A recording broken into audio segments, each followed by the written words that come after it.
Hey everybody, yesterday when I did that video in the morning, I talked about the cost of mortgages and how they were going up as of May 1st for those with higher credit scores.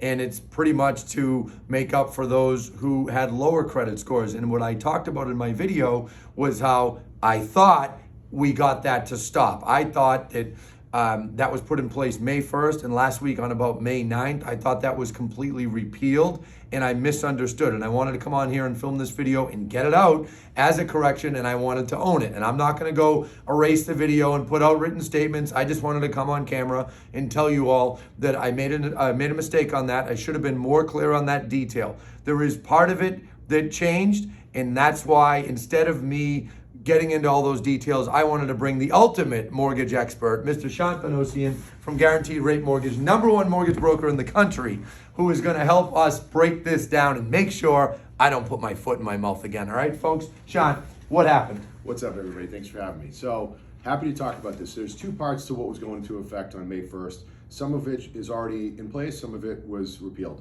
The part that's still in place, Fannie Mae and Freddie Mac decided to come out with a policy to help underserved borrowers, in their opinion, right? Yep. And so they wanted to create more housing affordability. As home prices have gone up and rates have gone up, they wanted a lower borrowing cost for people with lower down payments and lower credit scores. So fair enough, sounds good, right? Like, makes sense for a lot of people. However, what they did was they, at the expense of people with higher down payments and higher credit scores, they took some of the pricing away there and gave it to lower down payments. So made it a little more expensive for those with higher credit. Made it a little bit more expensive Yes. with those with higher credit and higher down payments, less expensive with lower down payments and lower credit scores. You know, so however, just to be clear, it's still, you know, people with bigger down payments and better credit scores still get better interest rates and have more affordability than those with less. Yep. Okay, so that there were some misconceptions around this. So that's done. The second part to it was there was a debt to income ratio adjustment. So there's a 40% debt to income ratio adjustment that created a lot of panic kind of within the mortgage industry. Okay, and it was a couple things. One, what the proposal was, if somebody has a debt ratio higher than 40%, then there's an additional price adjustment. So it actually was going to make, you know, things more expensive for people with lower income. So it was kind of contradictory to their message about helping underserved borrowers. So there was that one piece. The other part of it was, you know, it was a compliance nightmare. You know, income's changing all the way up until the end, whereas with like FICO score and down payment, that's pretty set in stone. Of course. If somebody changes their down payment, that's their decision.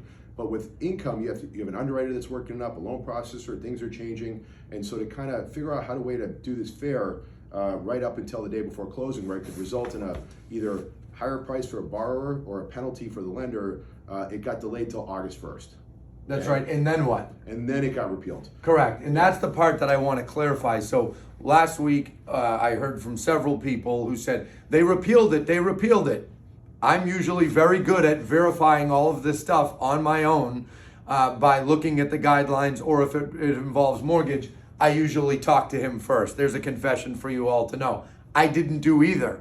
And I just put the video on because if you watch my video from yesterday, I was making it more about all of the incredible work that our National Association of Realtors does for both realtors and private property rights, homeowners, etc. Remember, homeowners don't have any association representation, but NAR essentially does that on their behalf of all buyers and sellers across the country. So if you watch my video, it was 90% about that, and the first 10% was my mentioning of this, and a couple of mortgage brokers corrected me on it, and by the end of the day, I said, wait a second, maybe I made an error here. He was at the Celtics game, I texted him, and he's like, yeah, you made an error. So I wanted to get on here and talk about this, but I want to clarify a couple things. What everybody has been making noise about and has been mad about since about 5 days before May 1st is still in place. Yeah, absolutely. And I also want to clarify, I know Shant, we have no problem with banks doing things, Fannie, Freddie, FHA, whoever, doing things to make purchasing a home more affordable for lower income borrowers. We have no problem with that. But in my opinion, it should not be happening at the expense of higher credit borrowers. And that's what's gone into place, and that I disagree with. So anyone watching, if you want to send this to FHFA, I certainly don't mind. I don't know if you do. Yeah, I mean, he may, but I don't. Yeah, you know, I'd say there's a lot of talk. I know FHFA, I've seen a lot of news articles that they're talking, reaching out to lenders, getting their opinion on it. I know that there's many states that are opposed to this and wanting further clarification. So I don't think this is like a done deal yet. I mean, it's in effect. They're right getting now. a lot of pressure. Yeah, it's in effect right now. It's gotten a lot of attention. It's gotten politicized. It's a lot of No these question. things. So I think there's more to come on it. I don't think this is, again, today it's in place. That doesn't mean they're not going to make adjustments. Well, the future. in the head of the FHFA, who I've met her, she's a very nice person. She works very hard to run a good organization there. And I saw that you put a comment out yesterday saying, we're taking public comments. Yeah. If you have feedback, send it to us. So I think you're right about that. Last thing I want to clarify. You mentioned how it got political. A lot of these articles I'm reading, and a lot of people are believing them, are saying like, they're making it, oh, this is how 08 happened, making it so much easier for people with bad credit to buy. I don't agree with that. Yeah. I don't think this guideline did that. Do you agree? I totally. This is a cost difference. Yeah, There's no guideline that changed It's here. a minimal cost difference. It's not all of a sudden you're not going to flood the market with people that don't deserve to be buying Correct. houses. Guidelines are tighter than ever. Credit's tighter than ever. Verifications more accurate than ever. So people that are getting mortgages, no matter what their credit score are, if they're obtaining a Fannie Mae or Freddie Mac loan, they're actually qualified. Everything's been verified, and they're good borrowers and they're creditworthy. Folks, the next time I'm going to put out a mortgage-related video, I'm just going to do this from the Bring start. the big dogs in. See you soon, everyone. Good luck. Happy home selling.